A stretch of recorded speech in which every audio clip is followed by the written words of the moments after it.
Another successful case of tumour. এই পেশেন্টটির elbow জয়েন্টে একটি টিউমার ছিল, যেটা হোমিওপ্যাথি চিকিৎসায় সম্পূর্ণরূপে সেরে গেল। কোনো রকম অপারেশন, কোনো রকম কাটাকুটি ছাড়া শুধুমাত্র হোমিওপ্যাথি চিকিৎসায় টিউমার সম্পূর্ণ সেরে গেল। তো এই ভিডিওতে আমি চিকিৎসার আগের এবং পরের সম্পূর্ণ তথ্য এবং ভিডিও আমি দিচ্ছি, যে রোগীর আগের টিউমারটা কেমন ছিল, এখন কেমন আছে। আপনারা সম্পূর্ণ ভিডিও দেখুন। এই যে দেখুন, এলবো, বাম হাতের এলবোতে একটা হচ্ছে আপনার বিনাইন টিউমার হয়েছে। এই যে বিনাইন টিউমার, ঠিক আছে। এখানে আপনি কি করতেন, এটা কবে থেকে লক্ষ্য করছেন এই টিউমারটা? আমি তো মাসখানেক থাকি। মাসখানেক থেকে লক্ষ্য করছেন। এই যে দেখুন হাতটা, ঠিক আছে। এখানে একটা টিউমার ছিল, সেটা প্রায় চলেই গেছে, ঠিক আছে।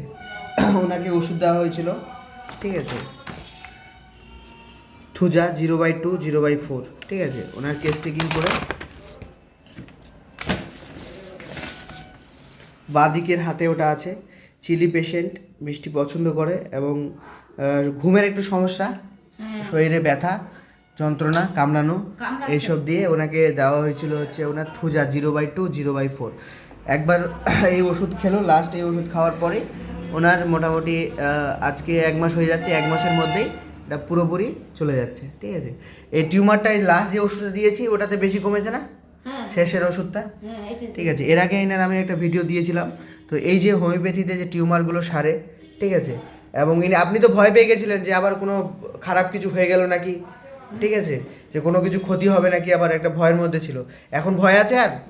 ঠিক আছে। এই যে রোগী এখন সন্তুষ্ট আছে, ঠিক আছে। তো আরও একটি সাকসেসফুল কেস আমি আপনাদের সামনে তুলে ধরলাম, ঠিক আছে। তো রোজা আছেন তো? ঠিক আছে। এখন এনার একটু শরীরে ব্যথা আছে, সেটার ওষুধ দিয়ে দেওয়া হবে, এমনি পুরোপুরি সুস্থ হয়ে যাবে। হ্যাঁ, সেটা ঠিক হয়ে যাবে, অসুবিধা নেই, ঠিক আছে। তো আমি দেখালাম, এর সঙ্গে আমি পুরোনো ভিডিওটা অ্যাড করে দেবো, যেটাতে টিউমারটা ফোলা ছিল, তাহলে আপনারা তার প্রমাণ একদম চাক্ষুষ দেখতে পাবেন। ধন্যবাদ, ঠিক আছে। হোমিওপ্যাথিতেই এই জিনিসগুলো সারে, অ্যালোপ্যাথিতে যদি আপনারা যান তাহলে অপারেশন ছাড়া কোনো রাস্তা নেই, ঠিক আছে।